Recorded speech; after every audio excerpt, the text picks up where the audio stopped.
Hello दोस्तों, राधे राधे।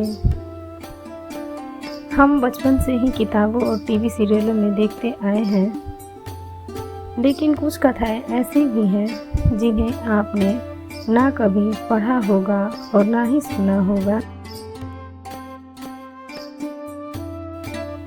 ये कथाएं अपने आप में अद्भुत है।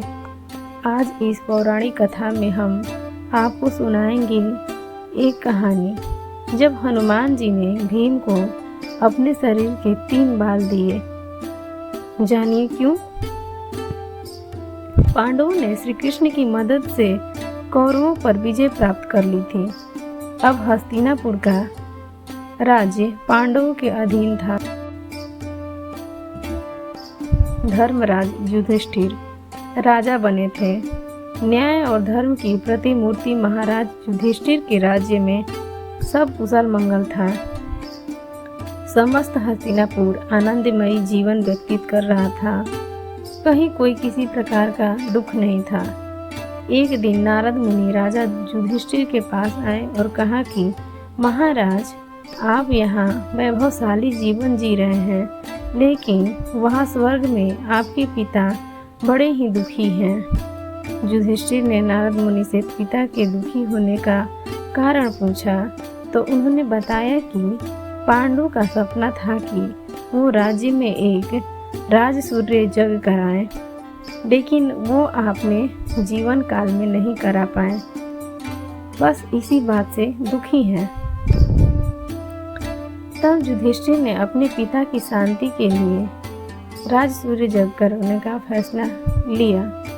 इस यज्ञ में वो ऋषि पुरुष मृगा को बुलाना चाहते थे। ऋषि पुरुष मृगा भगवान शिव के परम भक्त थे। उनका ऊपर का हिस्सा पुरुष का था और नीचे का हिस्सा मृगा यानी हिरण का था। इसलिए उनका नाम पुरुष मृगा था।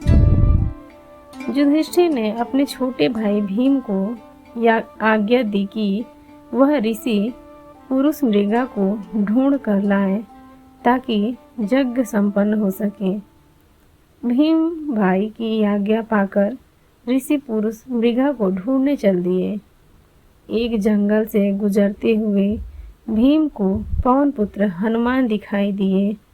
चूंकि भीम भी पवन वायु के पुत्र थे, तो इस नाते हनुमान और भीम दोनों भाई हुए।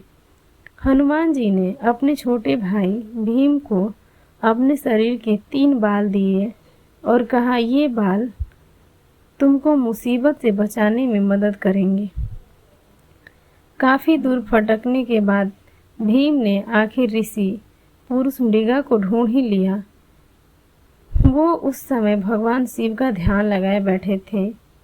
भीम ने जब उन्हें राजसूय यज्ञ में चलने की बात कही तो वो तैयार हो गए, लेकिन उन्होंने भीम के सामने एक शर्त रखी। शर्त यह थी कि भीम को हस्तिनापुर ऋषि पुरुष मृगा से पहले पहुंचना था। अगर पुरुष मृगा भीम से पहले हस्तिनापुर पहुंच गए तो वे भीम को खा जाएंगे। अब चूंकि ऋषि पुरुष मृगा का निचला हिस्सा हिरण का था, तो वे बहुत तेज दौड़ते थे। भीम ने साहस करके उनकी यह शर्त स्वीकार कर ली। भीम ने तुरंत तेजी से हस्तिनापुर की ओर दौड़ना शुरू कर दिया। भीम ने अचानक पीछे मुड़कर देखा तो पाया ऋषि पुरुष मृगा उनके बिल्कुल नज़दीक आ चुके हैं।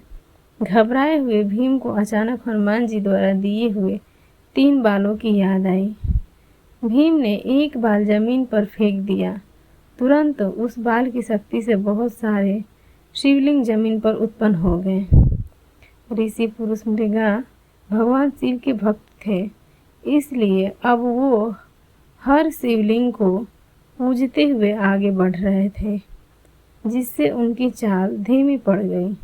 अब थोड़ी देर बाद भीम ने फिर दूसरा बाल फेंका तो फिर से बहुत सारे शिवलिंग उत्पन्न हो गए। इसी तरह भीम ने ऋषि पुरुष मृगा को पीछे रखने के लिए एक एक कर तीनों बाल फेंक दिए। लेकिन जैसे ही भीम महल में घुसने ही वाले थे, तभी पुरुष मृगा ने उनके पांव पीछे से खींच लिए और भीम के पांव महल से बाहर ही रह गए। अब पुरुष मृगा भीम को खाने के लिए जैसे ही आगे बढ़े, तुरंत वहां राजा युधिष्ठिर और भगवान कृष्ण आ गए। तब ऋषि पुरुष मृगा ने युधिष्ठिर से कहा कि अब आप ही न्याय करें। राजा युधिष्ठिर ने अपना फैसला सुनाया कि भीम के पांव ही महल से बाहर रहे थे, इसलिए आप भीम के सिर्फ पैर खा सकते हैं। युधिष्ठिर के इस न्याय से पुरुष मृगा